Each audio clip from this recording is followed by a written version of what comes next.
قل هذه سبيلي أدعو إلى الله على بصيرة أنا ومن اتبعني وسبحان الله وما أنا من المشركين. Sekarang kita lihat pelajaran Sirah Nabawiyah. Pelajaran terakhir kemarin yang kita bahas pas Ramadan, dakwah Nabi SAW itu sembunyi-sembunyi. Awalnya itu dakwah dibangun dengan dakwah sirriyah, diam-diam. Ngomong ke keluarga dekat dulu, dakwahi yang A, ini masih keluarga dekat. Enggak terang-terangan, enggak. Nah, sekarang kita lihat sebelum nanti pada pertemuan berikutnya kita bahas tentang dakwah itu nanti terang-terangan, kita lihat bagaimana Nabi SAW bertahap dalam menyampaikan dakwah. Nanti kita lihat juga ada bahasan tambahan kiat-kiat. Nah, ini penting di sini. Nah, ini tadi kita singgung orang-orang yang jelek gimana kita dakwahi. Kiat-kiat dalam berdakwah yang dicontohkan oleh Nabi SAW seperti apa? Kaidah-kaidahnya, aturan-aturannya seperti apa? Monggo dibaca. Tahapan Nabi dalam berdakwah dan kiatnya. Sejak Nabi Shallallahu Alaihi Wasallam diangkat menjadi seorang Nabi hingga wafat, dakwah beliau menempuh 4 tahapan. Nah, lihat ada 4 tahapannya. Pertama, dakwah secara rahasia selama 3 tahun. Jadi yang pertama dakwah rahasia, diam-diam, sirriyah selama 3 tahun. Ini pada keluarga dekat dulu. Sahabat yang terima dakwah beliau juga, sahabat-sahabat Nabi SAW dakwahi orang yang lainnya juga secara diam-diam seperti yang dilakukan oleh Abu Bakar As-Siddiq. Dia ngajak beberapa orang di situ seperti ngajak Zaid bin Sabit dan sahabat yang lainnya. Terus. Kedua, dakwah secara terang-terangan dengan menggunakan lisan saja tanpa perang berlangsung sampai hijrah.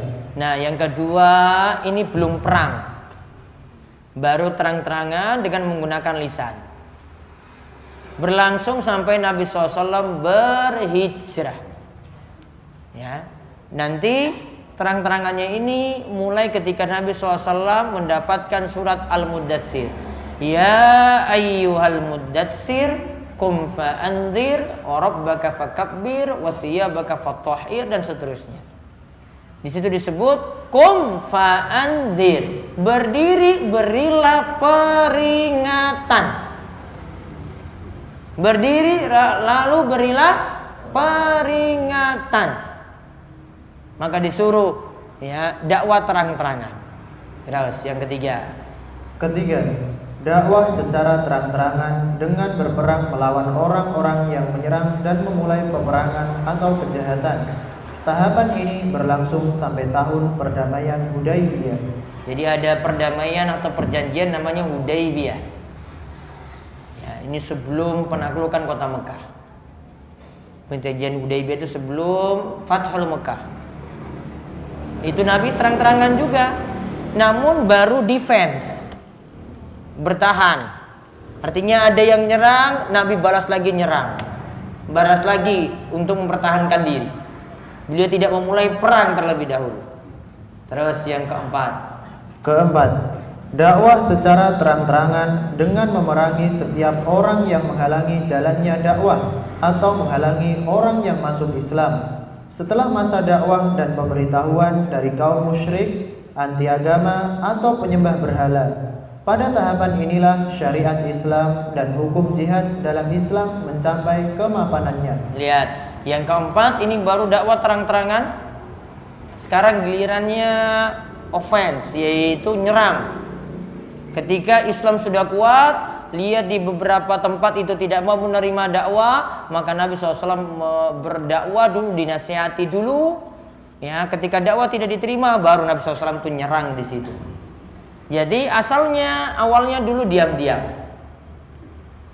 Namun pernah kita bahas sebelumnya, ini yang kita bahas sebelumnya, dakwah diam-diam sekarang tidak berlaku lagi.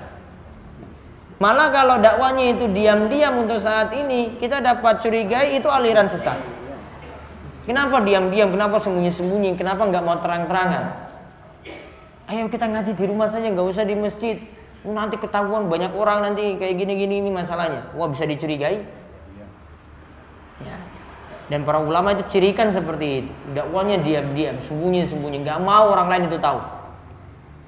Ini malah dicurigai nantinya.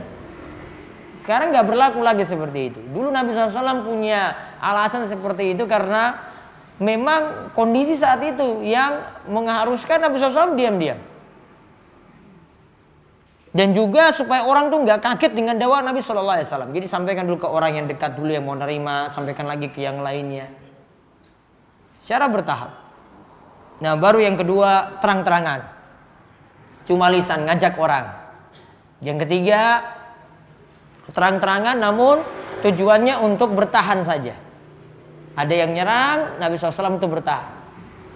Yang keempat dakwanya terang-terangan namun dengan menyerang. Ya, ini tahapannya panjang, kita baru sampai di yang pertama dan yang kedua.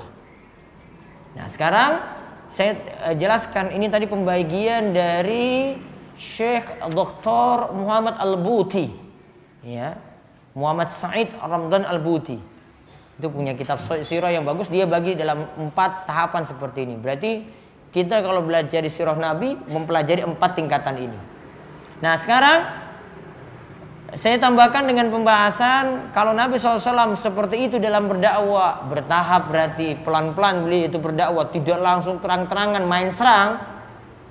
Berarti ada strategi yang dipilih oleh Nabi SAW dalam berdakwah. Maka sekarang kita lihat syarat dan kaidah penting dalam berdakwah. Maka dakwah itu ada kiat-kiat. Ya, baca. Syarat dan kaidah penting dalam berdakwah. 1. Dakwah harus ikhlas mencari ridha Allah. 2. Lanjut lagi. 2. Dakwah dengan ilmu. 3. Dakwah dengan hikmah. 4. Dakwah dengan sabar. 5. Dakwah dengan mengetahui keadaan yang didakwahi. Lihat ada 5 di sini kiat.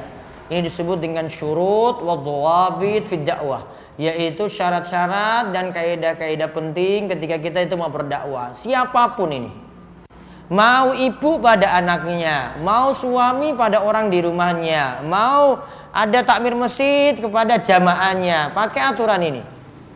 Yang pertama ikhlas dulu, perbaiki niat berarti. Yang kedua pakai ilmu. Yang ketiga harus dengan hikmah,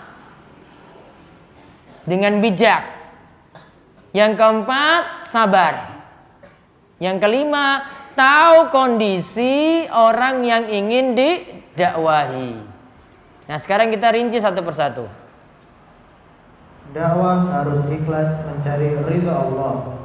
Allah Ta'ala berfirman, siapakah yang lebih baik perkataannya daripada orang yang menyeru kepada Allah, mengerjakan amal soleh dan berkata, sesungguhnya aku termasuk orang-orang yang menyerah diri. Quran surat Fussilat ayat 33. Nah lihat, wa man ahsanu qawlan mimman da'a ilallah wa amila salihah wa qala innani minal muslimin.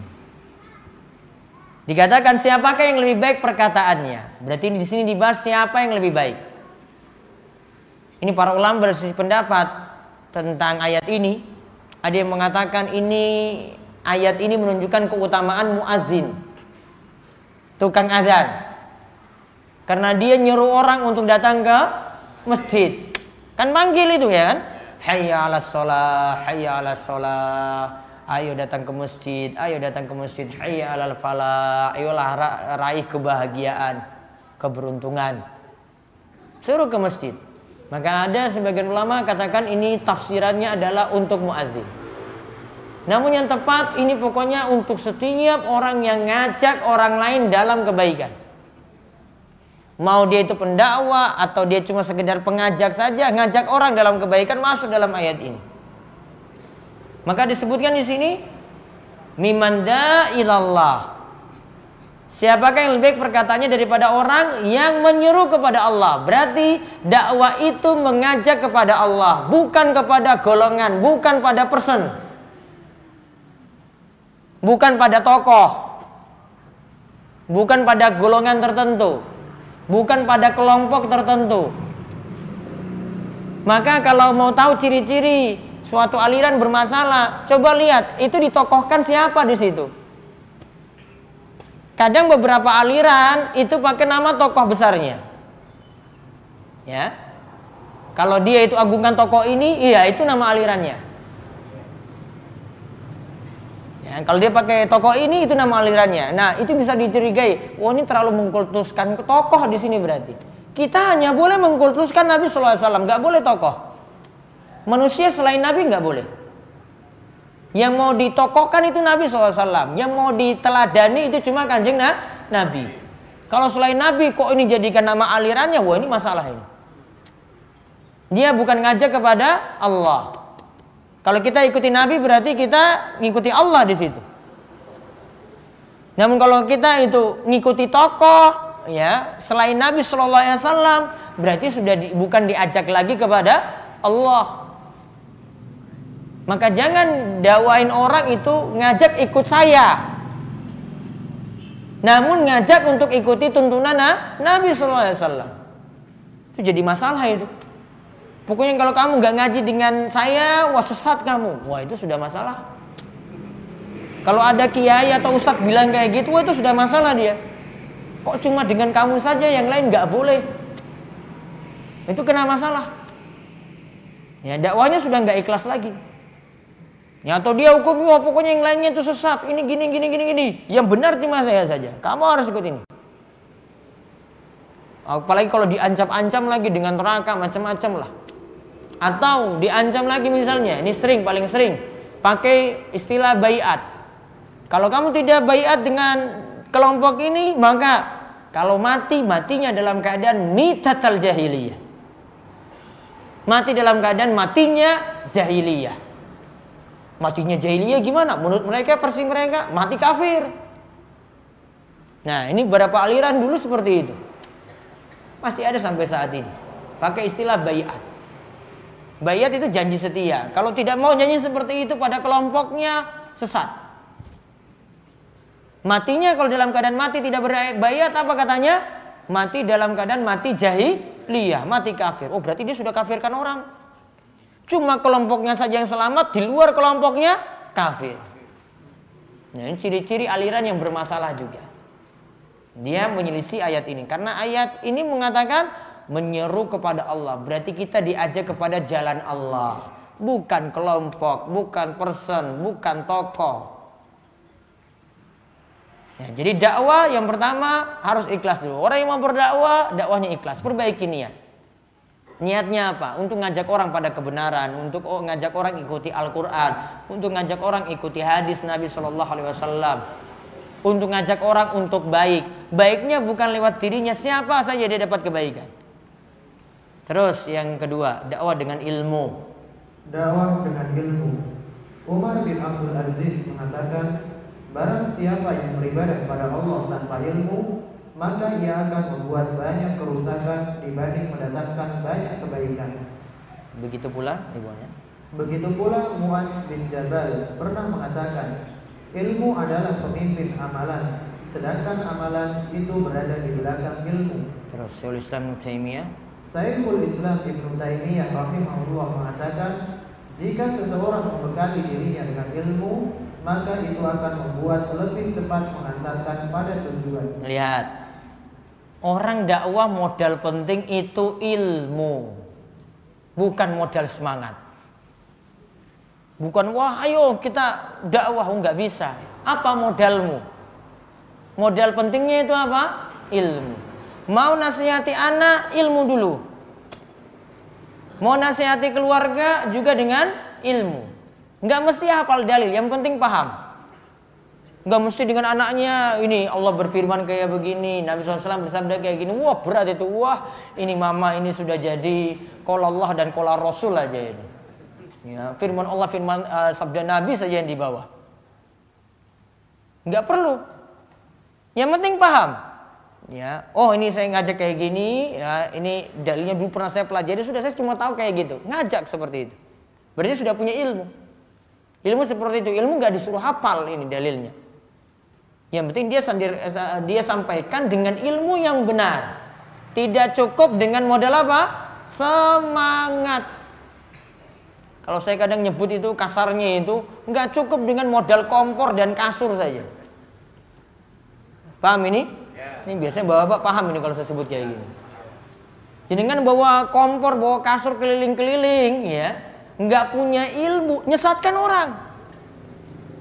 Cuma modal semangat saja, wah itu sesat orang itu. Apalagi jenengan bawa kitab bermasalah, dakwahi dengan kitab yang bermasalah, tambah masalah lagi. Tadi cuma sudah modal semangat saja, ilmu nggak punya, baca lagi buku yang bermasalah. Ya. Islam itu kalau mau dakwah itu nggak perlu jauh-jauh. Jenengan itu perhatikan lingkungan dulu ini, lingkungan ini sudah benar apa belum. Nggak disuruh, saya mau pergi dakwah ke Papua. Papua nanti ada yang ngurus lah itu. Ya, ada yang ngurus itu. Jenengan yang tanggung jawab ini satu dusun, wah ini masih syirik tadi ini. Ini tauhidnya belum benarnya, ini diurus dulu ini. Nggak disuruh ngangkat kompor kasur bawa ke tempat lain, wah saya mau dakwah tempat lain, wah ini aja belum benar kok. Sampai istri ditinggal, istri nggak diberi makan, akhirnya istri cari utangan, suaminya dikomentari, wah saya tawakal saja kepada Allah, modalmu cuma tawakal aja. Apa makan cukup dengan tawakal aja? Hah? Atau nikah sajalah, nikah saya pakai tawakal aja. Datang ke calon mertua, apa modalmu? Saya tawakal saja kepada Allah. Tolak mentah-mentah. Blacklist. Gak mungkin itu, logika aja kita gak masuk. Modalmu apa, ya kan? Kamu hidupkan anak saya dengan modal apa? Pakai tawakal saja, wah sudah ditolak gitu. Sama juga, tinggalin istri, apa itu? Tinggalin dengan apa? Sudah saya banyak zikir di masjid saja. Saya pernah dengar nih ceramah tokohnya itu ngomong, wah saya pokoknya banyak zikir saja di masjid, nanti Allah yang datangkan rizki. Allah datangkan rizki kalau punya sebab. Coba jenengan ini zikir aja di Masjid Al-Azhar sampai subuh ini. Ya, besok nggak usah, yang mau kerja ke pasar nggak usah kerja ke pasar coba. Datang itu rizki. Rizki belum datang lagi, perpanjang lagi sudah sampai besok. Datang juga. Hah? Orang rumah jadi susah nangis-nangis. Wah ini suamiku belum pulang. Oh ternyata zikir di masjid. Ini kalau Imam Ahmad itu hidup saat ini, malah Imam Ahmad bodoh-bodohin orang ini. Walaupun dia zikir. Imam Ahmad tuh pernah lihat ada orang yang zikir-zikir di masjid, zikiran. Zikir loh ini. Bukan tidur di masjid, zikir di masjid. Terus Imam Ahmad lihat kok dia nganggur, nggak kerja.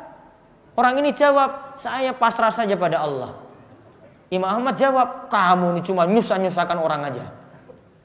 Ya, karena mau nanggung dia, orang kan lihat dia di masjid. Kasihan itu nggak ada yang kasih makan. Orang juga kasih makan untuk dia kan. Orang sebenarnya rizki dia datang cuma orang kasihan aja. Istrinya di rumah juga dapat rizki juga karena orang kasihan juga. Walaupun itu Allah yang takdirkan. Namun semuanya serba apa? Kasihan. Gak benar kayak gitu. Ilmu gak punya, gak bisa itu orang itu berdakwah. Harus punya modal apa? Ilmu. Gak cukup dengan modal apa tadi? Kompor dan kasur. Paham nih Bapak kan? Saya terang-terangan aja gak apa-apa. Biar paham. Ya, gak cukup dengan modal semangat lu. Wah, ayo kita dakwah. Apa modalmu? Dakwahin orang itu harus pakai ilmu. Nggak cukup cuma orator aja, ayo kita sholat, ayo datang ke masjid. Nggak cukup. Saya juga sejak kecil alami kayak gitu. Ya. Saya juga mau diajak-ajak keluar, orang tua marah-marah. Kamu keluar untuk apa? Sekolah. Ya memang masih sekolah, ya betul ya orang tua suruh sekolah. Saya minta, saya mau keluar nih Pak, saya mau keluar ini mau pergi dakwah. Padahal saya masih sekolah loh ini. Namun karena itu nggak diizinin, sudah saya minta izin. Pokoknya saya mau ngajak orang-orang ke masjid. Saya juga kadang itu malu. Ngajak orang, ini bocah cilik, ngajak orang itu ke masjid, ngajak bapak-bapak lagi. Nggak bisa ngapa-ngapain, cuma modal ngomong aja. Kadang kalau ketemu teman-teman saya malu juga. Waduh itu nanti temanku nanti ngomongin saya lagi kayak gini. Oh nggak punya ilmu, saya nggak punya ilmu. Kalau orang punya ilmu, dia sampaikan orang lain tahu ini. Oh ini orang berilmu ini, pakai dalil. Enak, terima langsung. Karena punya apa? Ilmu. Ya, jadi ilmu itu penting. Siapapun mau berdakwah di masjidnya, di lingkungannya harus dengan modal ilmu. Ilmu dapat dari mana? Apa dengan ilmu laduni? Tahu ilmu laduni? Diam saja, nanti Allah beri wahyu sendiri. Gitu? Iya, dapat wahyu. Setan yang kasih wahyu. Gak mungkin pakai ilmu laduni. Ilmu laduni itu istilah orang sufi. Ilmu datang sendiri. Ya, tiba-tiba itu ilmu datang saja, terus pinter. Hebat dia bisa ceramah langsung. Wah, itu ilmu laduni namanya itu. Ilmu laduni itu nggak pakai wahyu dari Allah dan Rasul, nggak pakai. Ilmu yang benar yuk ngaji Al-Quran mendalam, kaji hadis-hadis juga secara mendalam. Ilmu yang dapati itu, nah itu yang nyampaikan pada orang lain. Nggak boleh dengan ilmu laduni, diam saja di rumah, ngopi saja gitu, ilmu datang sendiri. Nggak bisa. Ada guru nyampaikan ilmu tadi, atau enggak dia minimal baca buku dapat ilmu tadi. Nggak bisa ilmu datang sendiri. Ada sebab ilmu itu datang. Terus yang ketiga, dakwah dengan hikmah. Dakwah dengan hikmah. Hikmah adalah tepat dalam perkataan, perbuatan dan keyakinan, serta meletakkan sesuatu pada tempatnya yang sesuai. Nah, sekarang kita mau dakwah, ini harus tepat. Ya, dakwah itu harus tepat. Artinya ada sesuatu yang kita harus pikirkan, strateginya gimana, kapan itu masuknya, cara penyampaiannya seperti apa, itu dengan hikmah. Nah, kita lihat dulu ayatnya. Allah Ta'ala berfirman, serulah manusia kepada jalan Rabb-mu dengan hikmah dan pelajaran yang baik, dan bantahlah mereka dengan cara yang baik. Quran Surat An-Nahl ayat 125. Nah, disebut dalam Surat An-Nahl ayat 125, Ud'u ila sabili rabbika bil hikmati wal mau'izatil hasanah wajadilhum billati hiya ahsan. Ajaklah manusia kepada jalan Rabb-mu dengan cara hikmah dan beri pelajaran yang baik. Kalau terjadi bantah-bantahan, bantahlah juga dengan cara yang baik. Disuruh dengan hikmah dulu. Nah, sini langsung saya berikan contoh saja gimana praktek Nabi SAW sendiri, beliau mendakwahi dengan hikmah. Kita lihat dua contoh hadis yang menunjukkan hikmah dalam berdakwah dari Nabi SAW. Nah, kita lihat yang pertama, ini tentang kisah Muawiyah itu sholat. Lihat. Dari Muawiyah bin Hakam As-Sulami radhiyallahu anhu, ia berkata, aku ketika itu sholat bersama Nabi SAW, lalu ada seseorang yang bersin, dan ketika itu aku menjawab, yarhamukallah, semoga Allah merahmatimu. Lantas orang-orang memalingkan pandangan kepadaku. Aku berkata ketika itu, aduh, celakalah ibuku, mengapa anda semua memandangku seperti itu? Mereka bahkan menepukkan tangan mereka pada paha mereka. Setelah itu barulah aku tahu bahwa mereka menyuruhku diam. Lalu aku diam.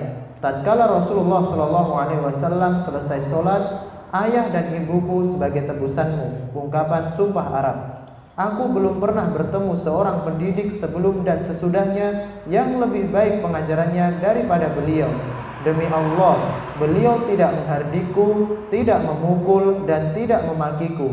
Beliau bersabda saat itu, sesungguhnya sholat ini tidak pantas di dalamnya ada percakapan manusia, karena sholat itu hanyalah tasbih, takbir, dan membaca Al-Quran. Hadis riwayat Muslim. Nah, lihat kisahnya. Muawiyah ini belum tahu sholat yang benar seperti apa. Ketika itu ada teman di sampingnya, itu bersin, hajim. Yang bersin ini ucapkan Alhamdulillah. Lagi sholat ini loh. Ini bukan lagi istirahat, bukan, lagi sholat. Bagi yang bersin ketika sholat, boleh dia ucapkan Alhamdulillah, karena bentuk zikir kan? Iya kan? Bentuk zikir, gak masalah. Namun Muawiyah ketika itu gak paham. Dia jawab lagi, yarhamukallah. Spontan ketika itu, sahabat-sahabat yang lainnya semua lihat ke Muawiyah. Semua lihat ke Muawiyah. Muawiyah balas lagi, Waduh ibuku, ngapain kalian lihat-lihat saya? Nambah omongan lagi coba. Padahal tadi orang lihat ini nggak ngomong, cuma pandangan karena itu ucapkan alhamdulillah. Muawiyah sendiri yang jawab, yarhamukallah. Semua alihkan pandangan, semua lihat ke Muawiyah. Muawiyah balas lagi, ini kenapa kalian lihat saya? Kemudian ini sudah tahu ini salah. Ya, Rasulullah SAW dengar seperti itu juga. Kemudian habis sholat Muawiyah dipanggil. Muawiyah puji Nabi SAW. Masya Allah, tidak ada guru yang paling bagus itu selain Nabi SAW. Rasul tidak menghardikku, tidak memukuliku, tidak memarahiku, tidak mencaciku. Malah Rasul SAW itu cuma mengatakan dalam sholat itu tidak boleh ada perkataan manusia. Dalam sholat cuma ada bacaan tasbih, takbir, wa qiraatil Quran, dan membaca Al-Quran. Apa di sini pelajarannya? Itulah sikap Nabi SAW membedakan orang yang paham dan orang yang tidak paham. Muawiyah kan nggak tahu. Kalau sikap orang yang nggak tepat, ini tetap disalahin, marah-marah. Muawiyah, kamu ini nggak paham sholat bagaimana? Padahal Muawiyah belum tahu loh ini. Maka sikap Nabi SAW dia tempatkan ini. Ini orang yang paham diperlakukan seperti ini, orang yang tidak paham diperlakukan seperti ini. Andai ini terjadi pada sahabat yang sudah paham, sudah lama ngaji dengan Nabi, kok masih seperti itu juga? Wah, Nabi jelas marah. Sama seperti kisah Usama bin Zaid. Usama bin Zaid itu pernah lakukan kesalahan. Ada orang ketika perang, ini sudah berhadapan, ini orang kafir ini berhadapan dengan Usama. Ketika berhadapan dengan Usama, orang kafir ini sudah takut. Biar selamat, ini menurut Usama, biar selamat dia ucapkan asyhadu alla ilaha illallah. Berarti masuk Islam. Ya, curiganya Usama ketika itu, ini syahadat ini cuma gara-gara saya ini mau bunuh dia. Paling seperti itu. Maka ketika itu Usama lantas ambil keputusan, ini dia itu nggak benar ini syahadatnya. Paling cuma ingin selamat dari pedang ini. Maka langsung Usama bunuh dia. Sudah, saya bunuh aja kamu. Padahal sahabat-sahabat yang lain tidak bunuh orang ini, karena sudah tahu dia mengucapkan syahadat. Nah, beritanya Usama bin Zaid itu sampai pada telinga Nabi SAW. Oh, Nabi marah besar. Karena Usama harusnya sudah paham ini. Dan memang dia sudah tahu. Namun dia tetap membunuh orang yang sudah mengucapkan syahadat la ilaha illallah. Maka ketika itu dia panggil Usama, Nabi SAW panggil Usama, wahai Usama, kamu kok tega sekali bunuh orang yang sudah mengucapkan syahadat la ilaha illallah. Usama yang sebenarnya ini adalah seorang orator, pintar ngomong, diam saja. Sudah tahu dirinya salah. Nabi ulang lagi, Usama, kamu kok tega sekali bunuh orang yang sudah mengucapkan syahadat la ilaha illallah. Ulang lagi sampai ketika itu saking menyesalnya Usama karena tahu dirinya salah, dia sampai berandai-andai, coba saya itu baru masuk Islam saat ini juga. Biar saya masuk Islam, kesalahan-kesalahan saya sebelumnya dimaafkan. Padahal dia sudah masuk Islam sejak dulu. Namun dia berangan-angan apa? Coba saya baru masuk Islam ketika ini saja. Pasti kesalahan saya yang kemarin itu dimaafkan. Maka di sini menunjukkan Nabi sikapi berbeda. Ada orang yang sudah paham Nabi sikapinya itu keras, ada orang yang belum paham Nabi SAW sikapi seperti Muawiyah tadi. Maka sikapi orang juga berbeda-beda. Ada bapak ibu-ibu harus nyikapi. Ini di masyarakat kita ini. Ini ada yang sangat-sangat awam sekali.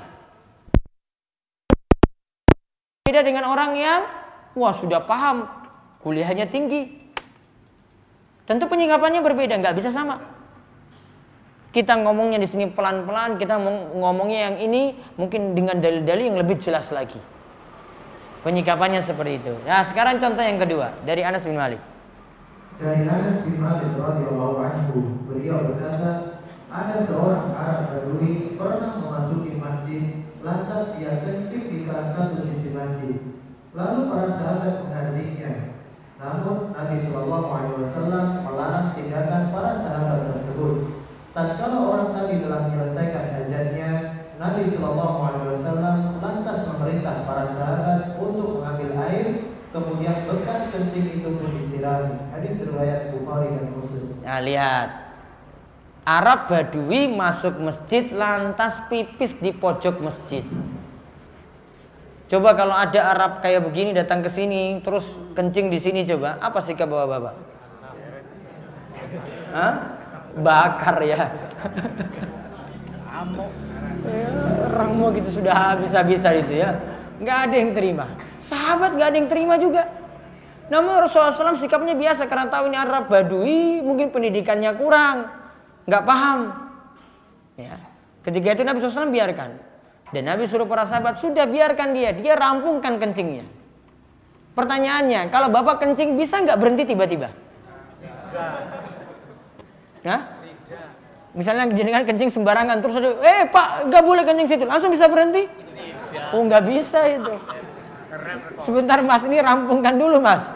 Nah, walaupun salah kan, wah dia rampungkan, susah. Bisa masalah itu dia nanti, kena penyakit kalau dia tiba-tiba berhenti di situ. Juga punya masalah kalau main tutup langsung, najis, iya kan? Kena najis. Mudorot yang lainnya ada dan kencing ketika itu najis. Nabi sudah pertimbangkan loh matang-matang. Beda dengan para sahabat, pikirannya sederhana. Pokoknya orang itu kena masalah, kita pokoknya ya hardik dia, keras dengan dia. Namun Nabi SAW biarkan saja. Nah ketika sudah rampung, ya, ini juga kalau orang Arab Badui ini dibiarkan, dia berhenti di sini, mungkin pindah ke masjid, ya, ke pojok yang lainnya lagi. Dilarang lagi, pindah lagi kan? Wah akhirnya banyak najis, repot juga ngurusnya. Maka Nabi SAW, masya Allah, pertimbangkan luar biasa. Setelah kencingnya itu rampung di satu tempat tadi, Nabi suruh para sahabat, ambil air, siram itu. Sudah selesai. Najisnya nggak nyebar ke tempat lain, yang kencing juga nggak kena masalah. Ya, malah orang Arab Badui ini doakan kayak gini. Ya Allah rahmatilah Nabi, nggak usah rahmati yang lainnya. Ya Allah rahmatilah Nabi, nggak usah rahmati yang lainnya tuh kejam banget itu. Sampai doanya kayak gitu coba. Ya, karena Nabi sikapnya baik. Dia cuma doakan Nabi SAW saja, yang lainnya jangan rahmati yang lainnya ya Allah. Sampai segitunya. Berarti kalau kita itu sikapnya baik, dapat doa baik juga dari orang lain. Namun kalau sikapnya sudah salah, keras duluan, coba lihat. Karena sikapnya tidak benar di situ.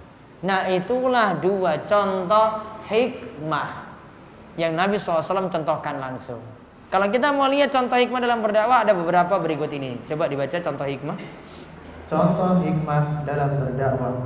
1. Meninggalkan perkara yang tidak membawa mudarat ketika ditinggalkan, seperti mengimami sholat dengan mengeraskan basmalah. Nah lihat, saya selama mengimami di Masjid Al-Azhar, saya nggak baca basmalah, biar jamaah pada tahu. Jadi kan belum tahu kalau saya pindah ke masjid lainnya. Saya pernah imami masjid di masjid besar di Ambon. Wah itu kan Syafi'i itu lain kalau di sana. Saya harus pakai bismillah. Kalau enggak kena masalah dengan bapak imam. Ya, di blacklist lagi nanti saya. Oh ini imamnya ini nggak beres, ini nggak pakai bismillah. Oh saya keraskan karena kena masalah. Dalam mazhab Syafi'i, Al-Fatihah itu jadi rukun plus baca bismillah di awal, jahar. Itu mazhab Syafi'i. Namun karena kita pertimbangkan dalil-dalil yang lain, ya, Nabi SAW itu diceritakan oleh para sahabat mulai langsung dengan Alhamdulillahi Rabbil Alamin. Berarti bismillahnya nggak jahar. Namun Imam Syafi'i dan murid-muridnya punya pertimbangan yang berbeda. Ya hargai. Kadang kita nggak pakai pendapat ini, ya kita simpan dulu pendapat ini, kita tolerir dengan yang pendapat yang ada di situ. Selama itu tidak keliru, masih ada dalilnya, boleh diikuti. Nah, terus yang kedua.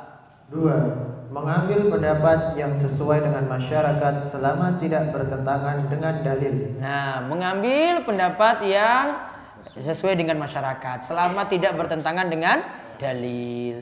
Misalnya dalam model pakaian, ya, kalau bapak lihat saya pakai jubah, itu sudah nggak kenal saya lagi. Pernah lihat saya pakai jubah Arab? Nah itu kan, ini saya bilang belum aja berarti nggak kenal. Oh ini ustadz siapa lagi nih nganggo jubah? Wah, ternyata cuma saya rubah saja. Paling nanti duduk saya, wah ustadz wis nganggo rok. Padahal jubah Arab, ya. Itu saya simpan rapat-rapat di lemari itu. Kapan saya pakai? Oh nanti saya ke Arab baru saya pakai. Kenapa saya pakai kalau pas di Arab? Oh nanti biar dapat diskon murah. Wah ini kayaknya ini orang sini nih bisa bahasa Arab juga. Oh iya bisa. Nah, maka bisa dapat diskon murah. Ya, dialek dengan mereka, dialog dengan mereka bisa. Dan itu dengan pakaian seperti itu kalau di Saudi lebih dihormati. Ya. Kita kalau jadi pelajar dengan pakaian seperti itu orang hargai kita. Beda kalau kita pakai baju bebas seperti ini. Oh dia tahu ini, oh ini pelajar ini kadang dikasih diskon lah, kadang dikasih uang juga. Ya, alhamdulillah berarti. Nah, lebih dihormati, derajatnya lebih tinggi. Itu dari sisi pakaian. Namun kadang orang itu harus ngalah. Pindah ke sini, wah nggak pakai kayak gitu lagi. Ya, dia hargai pendapat masyarakat yang ada. Maka bisa menyesuaikan seperti itu selama tidak melanggar aturan-aturan yang ditetapkan oleh syariat. Terus yang ketiga. 3. Mengingatkan yang lain, tidak perlu menyebut nama langsung. Nah, kalau ingatkan yang lain, mau dalam ceramah, mau dalam yang lainnya, baiknya nggak sebut nama. Aliran juga kalau mau nyebut cuma sebut aliran saja. Oh ini kayak gini. Orang dengan gambaran saja sudah paham. Oh ini yang dimaksud. Nggak perlu sebut nama. Sebut nama ada masalah yang selanjutnya. Yang pertama orang itu terkenal, orang jadi pengen cari tahu. Ini nama ini yang Ustadz sebut kemarin. Ustadz saya mau datang itu nanti ke pengajiannya. Datang ke pengajiannya, wah akhirnya kena pemikiran-pemikiran macam-macam. Ikut sesat jadinya. Gara-gara nama disebut. Namun kalau pemikirannya langsung dijelaskan sudah, orang sudah paham. Oh saya waspada nih, nggak boleh ini diganti. Nah itu. Terus yang keempat. 4. Menghindari penampilan eksklusif. Nah, penampilannya juga jangan terlalu eksklusif, biasa-biasa saja. Ya, dalam model pakaian, sarungan, kan sarungan lebih enak, betul nggak Bapak? Ya. Oh, biasa. Ya. Daripada saya jujur saja dari sejak saya itu di Saudi, ya, ada kan Bapak yang pakai apa? Gamis yang sampai lutut itu ya, apa namanya itu? Gamis jubah ya. Jubah. Ya. Itu pakaian kalau nggak salah modelnya apa, model kutrah atau apa itu, ada nama sendiri. Saya sejak pas waktu datang ke sana saya pakai kayak begitu. Terus saya lihat pekerja-pekerja kasar di situ. Orang-orang India, Pakistan, ya Allah model pakaiannya kayak gitu. Orang Saudi kok semuanya panjang sampai ke bawah. Ya, kok saya pakai kayak begini? Nanti saya dikira dituduh buruh bangunan juga. Wow, saya langsung copot itu semuanya. Saya nggak mau pakai ini lagi lah, nanti dituduh sama juga. Ya. Kadang dengan pakaian itu orang nganggap kita eksklusif. Ya. Namun kalau kita sesuaikan dengan masyarakat pakaiannya seperti itu, selama tidak melanggar syariat, orang nganggap wah kita ini dengan masyarakat sama. Ya pakaiannya itu sama. Pakai pecisnya kayak gitu, wah ini jamaah biasa di sini. Wah, orang nggak nganggap kita terlalu istimewa. Beda kalau dia datang itu pakaiannya surban gitu. Ya, coba kalau saya hadir di sini pakai surban juga, mungkin Bapak sudah takut ini. Wah, ini apa ini? Kalau nggak takut mungkin datang langsung cium-cium tangan saya. Wah, ini kiai sakti ini. Sudah saya lari kayak begitu. Penampilan perlu diperhatikan, jangan terlalu eksklusif. Nanti dengan anak muda beda lagi penampilannya. Jangan pakaiannya dengan anak muda ya, pakaiannya kayak simbah-simbah. Wah, jangan. Itu sarungan itu nanti kalau dengan simbah.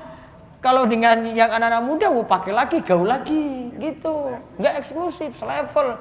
Jadi anak muda datang lagi, wah, ini ustadznya bisa kita ngajak ngobrol, wong pakaiannya sama dengan kita. Perhatikan lagi. Terus yang kelima. 5. pandai bersosialisasi dan menarik hati atau ta'liful qulub. Nah, pintar sosialisasi, gaul. Ya, jangan cuma mikir diri sendiri. Ini masyarakat misalnya, ada misalnya di masyarakat kita jamnya ngumpul-ngumpul. Ini di rombongan. Ya, jangan terlalu eksklusif kita. Wah, saya nggak mau itu semua itu orang-orang sesat itu. Itu semua amalan-amalannya nggak ada tuntunan. Wong ini cuma arisan aja kok. Iya kan, ngumpul-ngumpul biasa. Sudah datang situ ngumpul, walaupun itu ngobrol sia-sia, kita arahkan ke ngobrol yang manfaat. Bergaul dengan orang. Sama juga dengan ibu-ibu. Dari si penampilan mungkin dibilang aneh, mungkin sampai ada yang pakai cadar. Berusaha ngobrol, bergaul dengan yang lain. Makin kita itu bergaul, orang menarik simpati pada kita. Wah, ternyata penampilannya ini nggak seram-seram kok. Dari sisi penampilan, kalau kita memang sudah dilihat aneh, komunikasi kita ubah. Ya, gaya komunikasi itu diubah. Nah, ini saya harus banyak bergaul dengan orang ini, walaupun penampilan saya seperti ini. Nah, terus yang keenam. Kena iwae ojo nganti budak banyune. Nah, paham itu? Ya. Paham apa maksudnya kalau dalam sisi dakwah? Apa maksudnya? Kita jangan buat air sampai keruh ya kan kalau lagi mancing ya kan? Kan sebenarnya bisa ngambil gampang. Maka demikian juga kadang kita nggak perlu sampai buat masalah kalau kita itu berdakwah. Ada cara-caranya. Nggak perlu langsung main serang. Wow, Ustaz, saya tahu di masjid ini mas ajarannya itu, amalannya semua itu finnar, dolalah semuanya. Nah, kalau istilah bapak itu dolalatun finnar itu. Kok kayak gitu? Kalau jenengan main serang langsung, ya, mau serang ke amalannya langsung, wah jenengan cari masalah. Kalau memang serang seperti itu, jenengan diusir dari situ, salah sendiri saya bilang. Karena nggak tahu cara nangkep yang benar seperti apa. Iya kan? Kita kan masih bisa buat air tetap jernih, pelan-pelan, caranya nanti bagaimana, pokoknya bisa masuk atau pakai kaidah umum, nggak mesti jawab langsung. Itu harus dipikir. Itu namanya strategi. Yang penting kan kena. Dengan cara dan ungkapan apapun itu bisa dilakukan. Nah, itu diantara bentuk hikmah. Terus dakwah dengan sabar. Dakwah dengan sabar. Saiful Islam mengatakan, setiap orang yang ingin melakukan amar ma'ruf nahi munkar pastilah mendapat perintangan. Oleh karena itu, jika seseorang tidak bersabar, maka hanya akan membawa dampak kerusakan daripada mendatangkan kebaikan. Nah, lihat, kalau orang tidak sabar dalam dakwah, nasihat yang lain yang ada cuma rusak. Ini dia balas kejelekan, ini orang menyusahkan dia ini, bicarakan dia jelek, dia dai, balas lagi itu. Orang itu dicaci maki, wah kita tambah jadi rusak ini, orang nggak akan terima. Terus Luqman pernah mengatakan, pada anaknya, dan suruhlah manusia berzakat yang baik dan cegahlah mereka dari perbuatan yang mungkar dan bersabarlah terhadap apa yang menimpa kamu. Sesungguhnya yang demikian itu termasuk hal-hal yang diwajibkan oleh Allah. Quran surah Luqman ayat 17. Wa'mur bil ma'rufi wanha 'anil munkari wasbir 'ala ma asabak inna dzalika min azmil umur. Lakukanlah amar ma'ruf nahi munkar, namun sabarlah, nanti ada ujian-ujian yang menimpamu. Sesungguhnya demikian termasuk hal-hal yang diwajibkan oleh Allah. Disuruh sabar. Terus Ibnu Taimiyah rahimahullah berkata, suatu penjelasan dan dakwah pada suatu masalah bisa saja diakhirkan hingga waktu yang memungkinkan, sebagaimana Allah Subhanahu wa taala mengakhirkan turunnya ayat dan penjelasan hukum hingga waktu yang memungkinkan, saat Rasul bisa menerima dan bisa menjelaskannya. Lihat, kita kadang untuk menyampaikan sesuatu bisa kita tunda. Ada sesuatu yang mengundang konflik, itu bisa ditunda nanti lain waktu. Ada yang lebih penting. Jenengan bahas amalan-amalan itu yang bermasalah, padahal itu jamaah itu belum bisa memperhatikan sholat. Terus jenengan ini utak-atik ke seputar masalah itu saja. Padahal ada yang lebih penting, malah kita nanti kena masalah. Namun kalau kita pentingkan dulu, wah ini ibadahnya dulu semuanya dibetulkan dulu. Ngajak orang ke masjid, ngajak orang untuk datang berjamaah. mau kembali lagi kepada masjid. Wah, pelan-pelan itu. Nanti ketika di masjid sudah mau menerima apapun, mau menyampaikan apapun, nanti akan diterima. Terus yang terakhir, dakwah dengan mengetahui keadaan yang didakwahi. Ali bin Abi Thalib radhiyallahu anhu berkata, sampaikanlah kepada manusia menurut apa yang mereka ketahui. Apakah engkau menginginkan Allah dan Rasulnya didustakan? Hadis riwayat Bukhari. Taib. Disuruh Ali di sini, Ali ini menasihatkan kepada kita, nyampaikan kepada yang lainnya menurut apa yang mereka paham. Jadi ketika menyampaikan sesuatu, ingin dakwahi orang, pakai bahasa yang mudah orang pahami. Jangan terlalu bahasanya intelektual gitu, bahasanya kelas tinggi. Ini sudah tahu simbah-simbah, dia bawa istilah-istilah yang biasa dipakai dunia kampus. Ya. Bapak ibu-ibu sekalian, terus pakai istilah-istilah yang harusnya ini cuma di dunia kampus saja ini. Yang orang-orang itu paham. Ya, yang orang-orang itu paham. Kita harus introspeksi diri. Wah, simbah mikir itu introspeksi apa ya? Ya, ini makanan enak atau apa? Sudah mikirin introspeksi, ini baru dengar ini. Dia ganti dengan kalimat sederhana saja, memperbaiki diri. Wah, kita paham. Iya kan? Enggak usah pakai bahasa kelas-kelas tinggi. Pakai bahasa supaya dibilang pinter nih. Wah, ini anak kuliah, wah ini anak UGM, wah ini anak ini. Cuma pingin orang tahu saja kamu anak kuliah, namun nggak bisa membuat orang itu paham. Pakai bahasa yang buat mereka paham, bahasa sederhana saja. Terus ada lagi memperhatikan keadaannya dakwahi, memperhatikan hari. Coba lihat dari Abu Wa'il. Dari Abu Wa'il yang berkata bahwa Abdullah memberi pelajaran kepada orang-orang setiap hari Kamis. Kemudian seseorang berkata, wahai Abu Abdurrahman atau Ibnu Mas'ud, aku ingin engkau memberi pelajaran kepada kami setiap hari. Dia menjawab, sungguh aku tidak mau melakukannya karena takut membuat kalian bosan. Aku ingin memperhatikan kalian saat memberi pelajaran sebagaimana Nabi SAW memperhatikan kami karena khawatir kami jenuh dari bosan. Coba lihat. Sahabat itu malah minta, Ibnu Mas'ud, tolong kami ngaji itu tiap hari saja. Kemudian Ibnu Mas'ud cuma milih, pokoknya kalian setiap hari Kamis pokoknya. Mereka nggak mau, pokoknya setiap hari. Lantas dijawab, saya cuma khawatir kalian nanti bosan ngaji terus. Karena memang orang itu dari sisi menerima itu kadang lihat waktu, nggak bisa setiap hari. Kadang memang ada timbul kebosanan. Saya contohkan simpel saja. Coba di bulan Ramadan, kalau kita dengar ceramah, apalagi cuma seputar itu saja. Contoh kultum lah, kultum tarwih aja. Coba lihat. Kalau materinya cuma seputar itu saja. Kira-kira bapak ibu-ibu bosan nggak? Bosan nggak? Bosan sekali. Pembicaranya beda, pengisinya beda. Namun cuma seputar itu terus. Waduh, nggak keluar dari tema yang ini saja. Orang akan bosan. Ya. Maka mungkin strateginya kalau itu kadang kita kosongkan dulu. Wah, ini nggak usah dulu. Karena memang dipentingkan untuk sholat tarawih, ya tarawihnya bukan ceramahnya sebenarnya. Ya. Dan dibuat jangan terlalu lama. Karena orang ketika itu lebih penting kan apa? Sholat tarawih. Nah, ini contohnya di bulan Ramadan. Kadang memperhatikan kondisi, memperhatikan waktu. Nah, ini perlu diperhatikan. Nah, ini 5 hal berarti ya.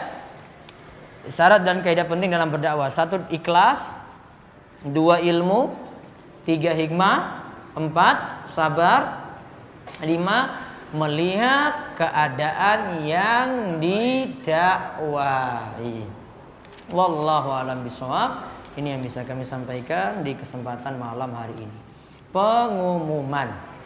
1, besok Sabtu Legi ada pengawasan seperti biasa di Masjid Besar Al-Huda Pelayan jam 3:30 ba'da asar. Kalau bisa sholat asar langsung di sana dan berakhir nanti sekitar jam 5. Pembahasannya masih sama, tafsir surat An-Nur, masih membahas ayat yang sama seperti kemarin karena belum selesai pembahasannya.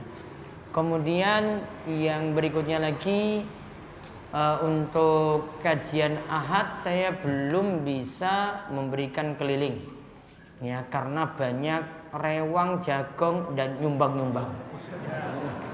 Sama toh? Sama. Oh sama, ya wes berarti. Saya juga mikir kok kayak gitu. Dan banyak urusan, ya seperti itu. Jadi Ahad nanti baru nanti mulai Ahad Kliwon nanti insya Allah. Ahad Kliwon berarti nanti di Tanjung Sari. Ahad Kliwon sekitar tanggal 29. Kemudian untuk pekan depan dari tanggal 2 sampai tanggal 8 saya mohon maaf tidak ada kajian sama sekali, ya, karena saya mau ke Malang ingin belajar. Ada ulama yang datang dari Madinah, ya, saya dapat undangan untuk menghadirinya. Nanti tanggal 6 sampai tanggal 8 malah saya langsung bertolak ke Ambon lagi karena ada urusan untuk ngurus masjid di sana. Jadi 1 minggu untuk pekan depan, malam Kamis nggak ada, malam Sabtu nggak ada. Nanti pekan berikutnya kembali normal lagi setelah tanggal 9, insya Allah kembali normal lagi seperti biasa. Kecuali Ahad pagi tadi, ya, Ahad pagi nanti baru mulai dari Ahad Kliwon. Jadi masih ada besok pengajian, monggo bisa hadir. Dan juga hari Ahad sebenarnya saya ngisi di Panggang, ada syawalan di Masjid Besar Sudirman Panggang. Nah itu saja. Ada pertanyaan monggo silahkan. Ada yang pakai mic? Sebelum pertanyaan masuk monggo. Aduh lah tapi.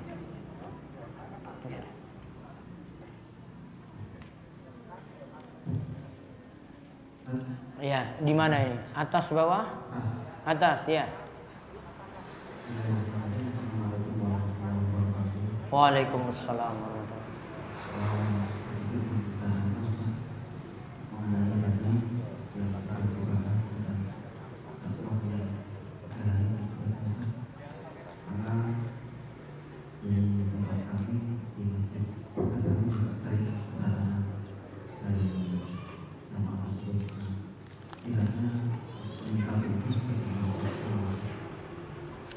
Suaranya kurang jelas ya.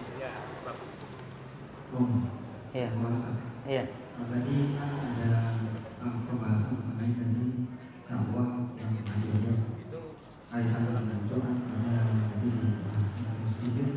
dakwah yang kaitannya dengan apa?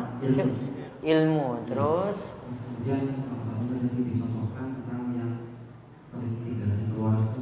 Iya. Nah, ini sebagainya kebetulan di tempat saya di Masjid Zainal di rumah kami sering kedatangan tersebut. Beberapa memang masyarakat kurang nyaman dan sehingga kami harus lapor pada RT supaya manfaatkan ada lainnya mungkin kaitan ini untuk menyikapi namanya. Kalau saya sudah sering nyikapi seperti itu. Kalau yang pertama sikap saya malah mempersilahkan, ya, mereka kalau datang untuk dakwah, saya suruh datang, iya, kamu silahkan masuk ke masjid saya. Namun saya nggak izinkan mereka sama sekali untuk ngomong. Namun duduk, kalau ada pengajian dengar, biar belajar. Kalau ini tidak mau dipenuhi, silahkan pergi dari masjid saya kalau begitu. Karena saya nggak mau masjid saya diajarkan tanpa ilmu. Saya buat kesepakatan dulu. Kalau mau, ya sudah. Pernah sekali mau, mereka ikuti. Bahkan saya bawa sempat ke Karangreje juga. Dibilang kalian kalau mau, saya kemana-mana kalian ikut ngaji. Ikut, semangat sekali mereka. Karena saya sogok makan dulu sebenarnya. Sogok makan. Ayo kita ngaji. Karangreje, berangkat. Habis itu pulang lagi ngaji di mana lagi, Sabtu Ahadnya ikut lagi semuanya. Alhamdulillah mereka dapat ilmu kan. Nah terus bawa cerita ini ke gurunya. Mereka senang sekali ternyata. Sudah dapat makan tadi, terus diajak kemana-mana kan. Bawa lagi. Besoknya ternyata teman-temannya juga pingin kesini. Saya waktu itu ada di luar kota lah pokoknya. Saya asalnya izinkan, namun dengan syarat tadi. Ya, dengan syarat tadi. Namun Cuma mertua saya saja nggak bolehkan lagi. Karena ketika itu lagi krisis air, takut airnya habis. Ya sudah, berarti nggak jadi. Ya sudah, Mbok kalau nggak mau ya sudah, nggak apa-apa lah. Namun kalau saya tetap izinkan. Namun saya buat syarat kayak tadi, ketika izinkan, saya ingin mereka itu belajar. Kalau mereka belajar menyampaikan dengan ilmu yang benar, insya Allah aman-aman saja. Cuma suruh belajar saja. Kalau ilmunya benar, monggo silakan. Saya bahkan seperti itu senang sekali. Mau pergi kemudian punya ilmu, wah saya semangat sekali kalau kayak gitu. Asalkan di daerah saya sudah benar. Saya mau seperti itu. Namun kadang ini dijadikan keharusan, harus ikut kelompok mereka baru mau. Baru sebut dakwah yang benar.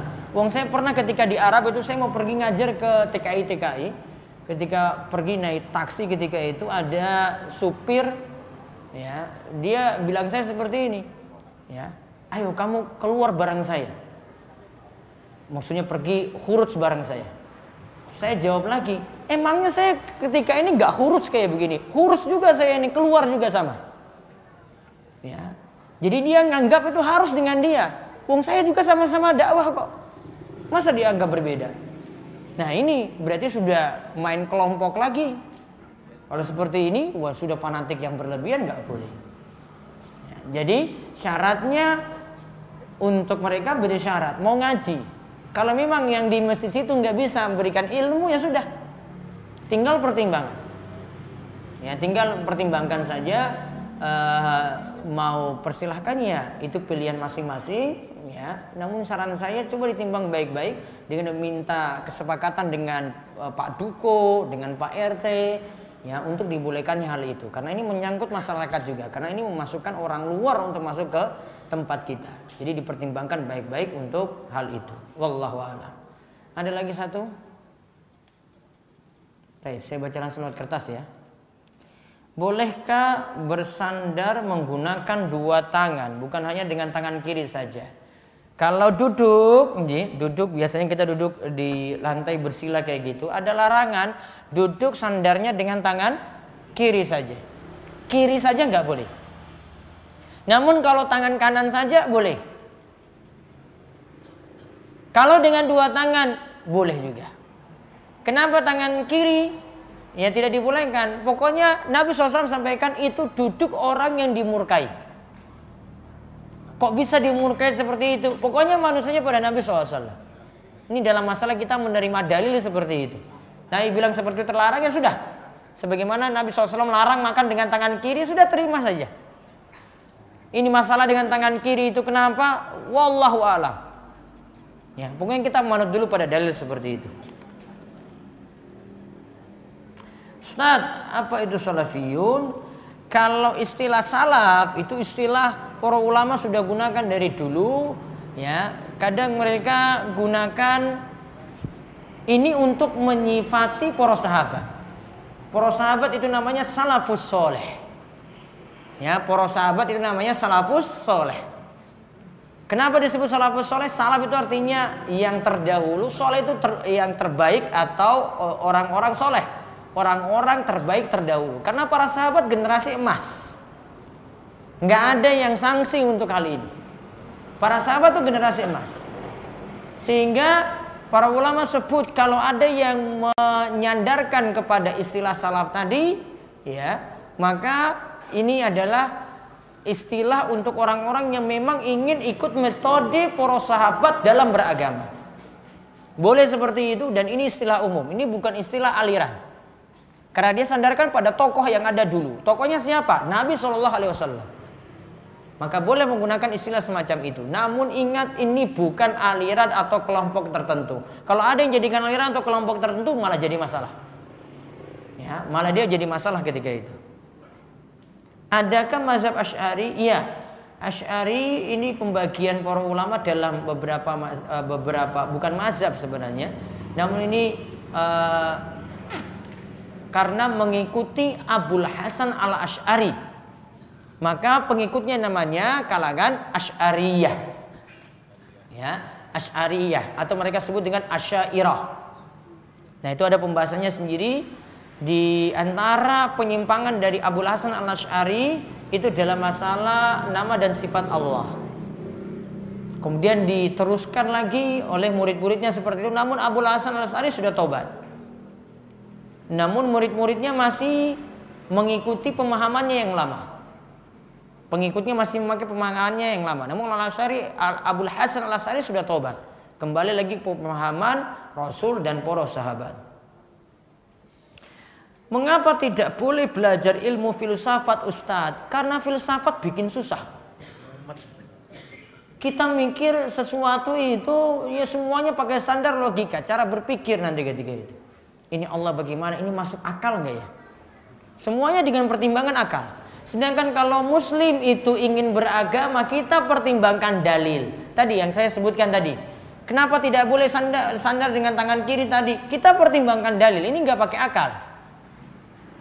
Kalau pakai akal, wah itu jenengan nggak mau amalkan dulu. Wah saya pikir dulu ya Ustadz ya. Masuk dengan logika saya baru saya pakai. Kalau nggak masuk ya sudah saya nggak pakai. Nah filsafat kayak gitu. Maka orang kalau belajar filsafat itu kata Imam Syafi'i, pagi hari itu waras, sore harinya sudah nggak waras lagi. Imam Syafi'i bilang kayak gitu. Dan ini dia sifati dengan ajaran sufi juga. Afwan Ustaz, saya mau tanya, bagaimanakah hukum seorang ibu tinggal berdua saja bersama anak laki-laki atau anak tirinya, sementara suami bekerja di luar kota. Anak laki-laki tersebut sekarang usia 8 tahun. Namun bagaimana jika nanti beranjak dewasa? Coba dijelaskan lebih detail lagi. Ini anak tiri ini dapat dari siapa? Apa bawaan dari, kalau bawaan dari suami? Kalau nikah dengan suaminya berarti anaknya jadi anaknya kalau begitu. Maka tidak jadi masalah. Wallahu a'lam. Ustaz, bagaimana cara menghilangkan rasa dendam? Rasa dendam itu hilang ya berarti kita sudah maafkan orang. Ini perlu banyak dilatih. Karena dendam itu sulit sekali hilang. Dendam ini kalau dengan orang itu banyak nuntut ilmu, ngaji, dia paham keutamaan memaafkan orang lain, insya Allah dendam itu akan hilang. Dan dia paham bahwasanya saya balas kejelekan tidak selamanya dengan kejelekan, namun balas dengan yang baik. Maka dendam tadi itu akan hilang. Maka harus banyak belajar dan banyak memperbaiki, nanti lama-kelamaan rasa dendam itu akan dihapus. Ciri orang bertakwa seperti apa? Takwa secara berbahasa itu artinya memiliki pembatas atau penghalang. Kita membatasi diri kita dengan maksiat, itu namanya kita bertakwa. Ya. Maka orang bertakwa ciri-cirinya apa? Berarti maksiatnya sudah berkurang. Kalau ini kaitannya dengan Ramadan, dia itu jadi tiang bertakwa itu seperti apa? Oh berarti dia jadi tiang bertakwa ketika dirinya setelah bulan Ramadan maksiatnya sudah berkurang, atau dia tidak melakukan maksiat yang dia lakukan sebelum Ramadan. Nah itu ciri-cirinya seperti itu. Apakah suami istri itu sudah pasti jodoh? Ya kalau suami istri sudah nikah ya jodoh berarti.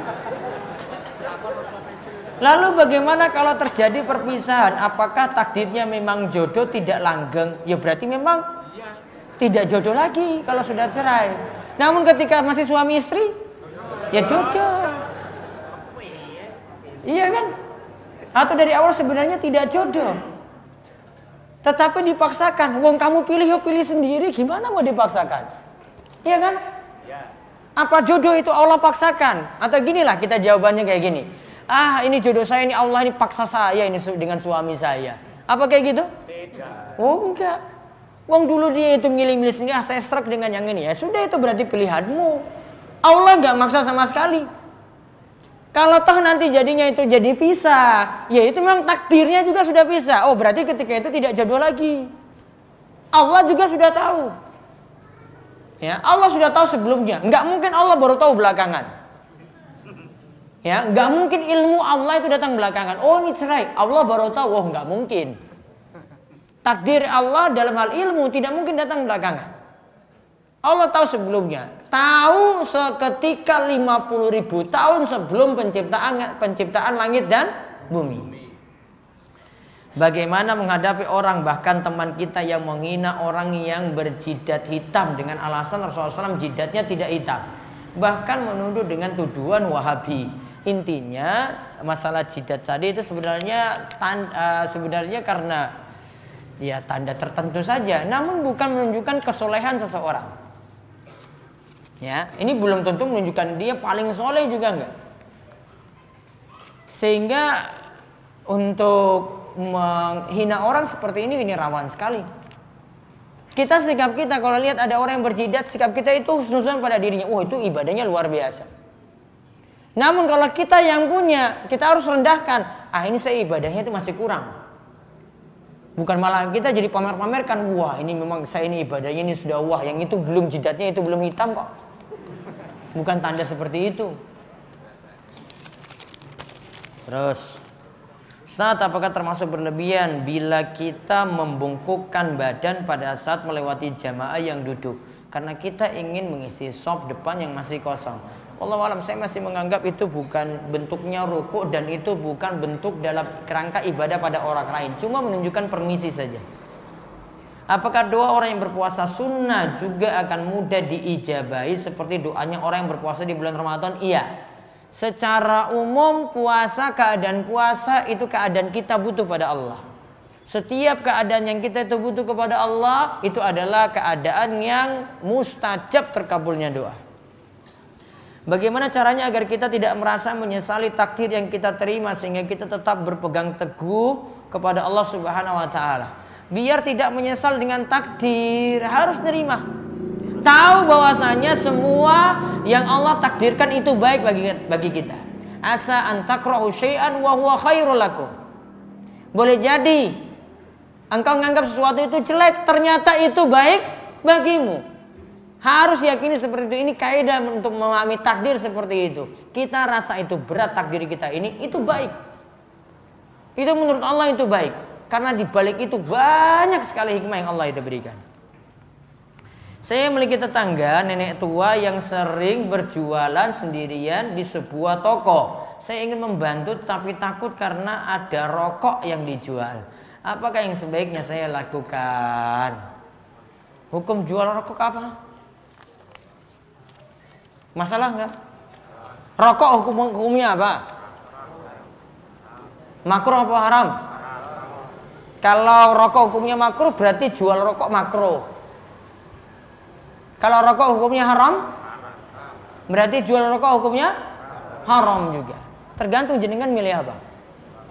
Namun saya masih khawatir kalau memilih hukumnya di sini karena ini si perokok. Wah, saya merokok. Wah, ini kan makruh saja.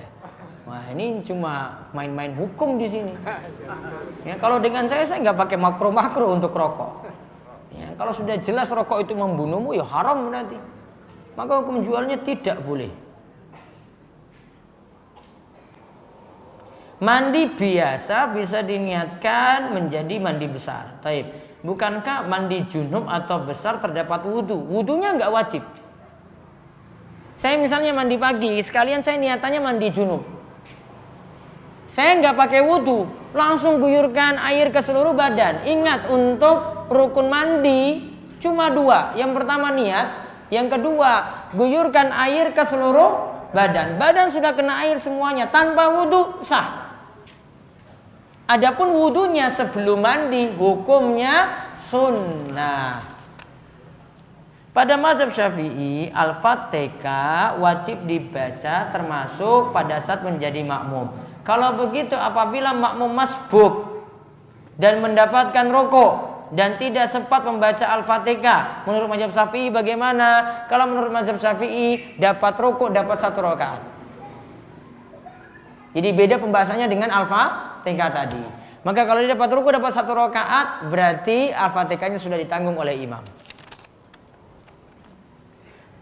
Dalam hadis diceritakan yang intinya manusia yang menjumpai kiamat adalah seburuk-buruknya manusia, bahkan tidak beriman.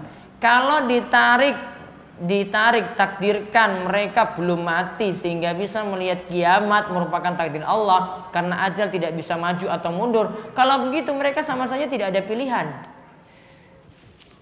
Dia tidak beriman, ya tidak beriman itu pilihannya sendiri. Allah katakan, "Falamma zagu azagallahu qulubahum." Disebutkan dalam surat As-Saff. Ketika manusia itu sesat, Allah membuat dia jadi sesat. Sesatnya karena apa? Pilihannya sendiri. Jadi nggak boleh orang itu katakan, saya bermaksiat ini karena Allah yang maksa saya untuk maksiat. Itu nggak boleh, itu parah sekali. Kalau kita semuanya beralasan dengan takdir, oh berarti tidak usah ada hukum surga dan neraka. Iya kan? Semuanya bisa beralasan. Kenapa kamu selingkuh? Wah, Allah yang maksa saya untuk selingkuh. Ngapain ada surga dan neraka kalau kayak begini? Semua pakai alasan takdir. Iya kan? Berarti surga dan neraka nggak usah kita bahas. Terus siapa yang masuk surga dan neraka? Wong ini semuanya beralasan dengan takdir. Maka orang yang bertemu dengan akhir zaman, dia itu dalam keadaan tidak beriman. Itu karena pilihannya juga tidak berimannya tadi. Maka dia bertemu dengan akhir zaman. Bukan Allah yang paksa dia untuk tidak beriman. Sama seperti orang nggak ke masjid lah, nggak mau sholat. Apa boleh beralasan begini, kenapa kamu nggak sholat? Allah sudah paksakan saya, sudah jadi takdirku nggak sholat. Gitu?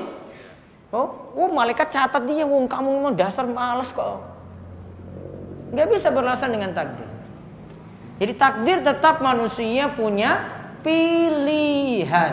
Mau beriman mau kafir, itu manusia punya pilihan. Apakah boleh atau sah sholat kita ketika bacaan sholatnya hanya dibaca di dalam hati? Ingat, membaca bacaan dalam sholat tidak boleh dalam hati saja, nggak boleh dibatin. Coba kita baca Al-Fatihah, Allahu Akbar, baca Al-Fatihah, kata Imam Nawawi minimal mulutnya gini. Ada yang gerak, apa istilahnya? Qomat kamit. Ya, minimal seperti itu. Kalau cuma Allahu Akbar, ini dalam juga nggak ada sama sekali, cuma pakai pikiran saja. Sudah amin gitu. Nggak disebut baca. Ngapain disebut qiraah? Qiraah itu baca. Ya, qiraah itu baca. La sholata liman lam yakra. Disebut. La sholata liman lam yakra bi Fatihatil Kitab. Tidak ada sholat bagi orang yang tidak membaca. Disuruh baca. Berarti cuma gini saja di dalam hatinya yang dia baca. Wah, itu nggak disebut baca. Harus mulutnya qomat kamit, minimal seperti itu. Pak Ustadz, waktu yang paling baik untuk melakukan sholat fajar itu pukul berapa? Kalau yang dimaksudkan sholat fajar bisa dimaksudkan dua. Sholat subuh berarti ketika waktu subuh masuk. Namun yang dimaksudkan sholat sunnah fajar, azan subuh masuk baru sholat sunnah fajar. Pernah disinggung oleh Imam Nawawi dalam Syarah Sahih Muslim ketika membahas tentang sholat sunnah fajar di sini, termasuk anggapan keliru ketika menganggap sholat sunnah fajar itu sebelum subuh. Artinya sebelum azan subuh, nggak benar. Sholat sunnah fajar ketika azan subuh sudah masuk. Syekh Sulaiman Ar-Ruhaili berfatwa mengizinkan orang berpartisipasi dalam pemilu. Mohon penjelasannya karena banyak penjelasan yang diucapkan dengan bahasa Arab. Yang dimaksud beliau ketika kemarin pas pemilihan pilkada kemarin, beliau ditanya, boleh nggak untuk nyoblos? Beliau katakan itu boleh. Karena melihat kondisi di tanah air kita. Maka pilih yang nanti yang amanat. Namun kalau di Saudi Arabia sendiri, kalau untuk memilih pemimpinnya itu tidak pakai seperti itu. Namun saya nggak tahu kalau untuk pemilihan kepala daerahnya. Namun secara umum sistemnya itu kerajaan. Karena Sulaiman Ar-Ruhaili ini, Sulaiman itu berada di Madinah, berarti di Saudi Arabia. Ya, beliau memfatwakan seperti itu karena melihat kondisi di sini.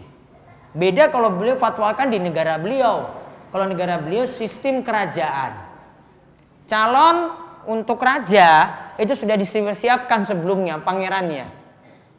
Pangerannya ini di bawah pangeran ada lagi untuk generasi berikutnya dan itu sudah dirembuk orang-orang pintar yang jadi keturunan raja yang nanti berhak untuk melanjutkan kekuasaan, bukan sembarang orang. Wallahu a'lam bishawab. Kita ketemu lagi nanti malam Sabtu berikutnya libur dan malam Sabtu berikutnya lagi insya Allah. Nanti ibu-ibu diingatkan besok Sabtu di Masjid Besar Al-Huda Pelayan. Demikian, mugi-mugi semua terus diparingi sehat, panjang umur, dan Allah berikan kepada kita kebaikan yang banyak, dan kita senantiasa diberikan keistiqomahan hingga mendapatkan husnul khotimah. Demikian, kita tutup kalian doa kafaratul majelis. Subhanakallahumma wa bihamdika asyhadu an la ilaha illa anta astaghfiruka wa atubu ilaik. Assalamualaikum warahmatullahi wabarakatuh. Waalaikumsalam.